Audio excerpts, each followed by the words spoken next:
একদম ভালো লাগে না। আমার বন্ধুরে জাস্ট একটাই মেসেজ দিছি, বাপদাদের আমলের অর্জনগুলা। পর থেকে আমার ফ্রেন্ড আমার সাথে কোনো কথা বলে না ভাই। জিতবে, কারণ যেহেতু প্রত্যেকটা ম্যাচে দিতে আসছে আর্জেন্টিনা, এবারও জিতবে ইনশাল্লাহ। ডি মারিয়ার খেলা অনেক বেশি ভালো লাগছে আর কি, মানে তারা দুইজনই অনেক ভালো খেলতেছে, কেউ থেকে কেউ কম না আর কি, কিন্তু ইনশাল্লাহ আর্জেন্টিনা জিতবে। যদিও আমি আর্জেন্টিনার ফ্যান, মানে তখন ভাবছিলাম, অনেক খুশি হয়েছিলাম যে গোল সত্যি হয়ে গেছে, কিন্তু পরে যেহেতু অফসাইড শুনছি খুবই খারাপ লাগছে। দুই দলই কিন্তু কারোর থেকে কম না, এই জন্য হয়তো বা একটু এরকম হচ্ছে। ব্রাজিলকে একদম ভালো লাগে না, ব্রাজিলকে ভালো লাগে না, সাপোর্ট করি না বলে ভালো লাগে। আর্জেন্টিনার খেলা দেখে আসছি, অলওয়েজ ভালো লাগছে এই জন্য, কারণ তারা 6টা গোল খাইছিল আর কি জার্মানি থেকে, এই জন্য। আমরা যখন মানে হারি বা আমাদের যখন খারাপ সময় হয়, তারা আমাদেরকে নিয়ে ট্রোল করে, তো আমরাও করি সেম বাট ডিপ্লেন। ভাই আমরা কোপা জিতছি, বিশ্বকাপ জিতছি, সো আমাদের টিম ভালো একটা পারফরমেন্স দিবে, এটা আমরা আশাবাদী। বাট কোপা শুরু হওয়ার পর থেকে আমার বন্ধুরে জাস্ট একটাই মেসেজ দিছি, মানে বাপদাদের আমলের অর্জনগুলা। তো এই জন্য এটা দেওয়ার পর থেকে আমার ফ্রেন্ড আমার সাথে কোনো কথা বলে না ভাই আজ পর্যন্ত। আমি ফাইনালের পরে কথা বলে কিনা এটা আমার ফ্রেন্ড বলতে পারবো। এই ব্যাপারে কথা বললেই, টপিক নিয়ে নিলেই ও আমার ফোন কাইটা দেয় ভাই।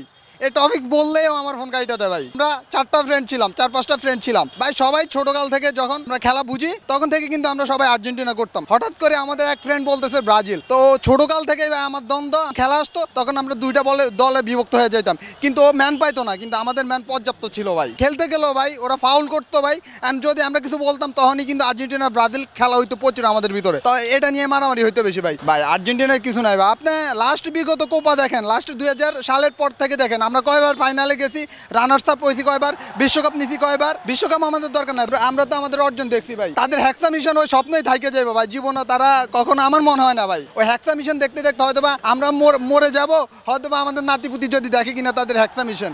এটাই ভাই, এটাই বলার আছে ভাই। ব্রাজিল সেরা কে বলছে ভাই? এখন দেখেন, এখন আগের তো ভাই বাপদাদার ইতিহাস তো গাইডা লাভ নাই ভাই। আপনার বাপদাদার ইতিহাস দেখে তো কোনো কিছু পাবেন না। বর্তমানের দিকে তাকান, অতীতে কি করছে জানি না ভাই। আপনার বর্তমানের দিকে আসেন ভাই, তাদের কাপ 5টা হইতে পারে, টিনের হলো 3টা আর অরিজিনালি হলো 2টা ভাই। 3টাই জেনুয়াল ভাই, আমরা কোনো টিনের নেই না, আমরা অরিজিনালি গোল্ডেন নিছি ভাই। তাদের বিপক্ষে কোনো টিম নাই, এখন কলম্বিয়া করা ছাড়া কোনো উপায় নাই ভাই। কিন্তু একটা জিনিস আছে ভাই, কলম্বিয়ায় কিন্তু নেমারের মানে মাজাটা ভাঙছে ভাই, সত্যি কথা ভাই। কিন্তু তারা ঘুরে ফিরে ওই যে হলুদ টানে ওই এই জন্যই তারা এটা করতেছে ভাই। কালকে সারা রাত থেকে ঘুম হয়নি, আর্জেন্টিনার আজকে ফাইনাল ম্যাচ।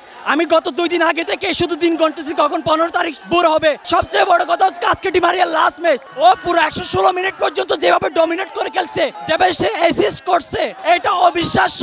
আমাদের একটা ডি মারিয়া আছে, আমাদের মেসি আছে।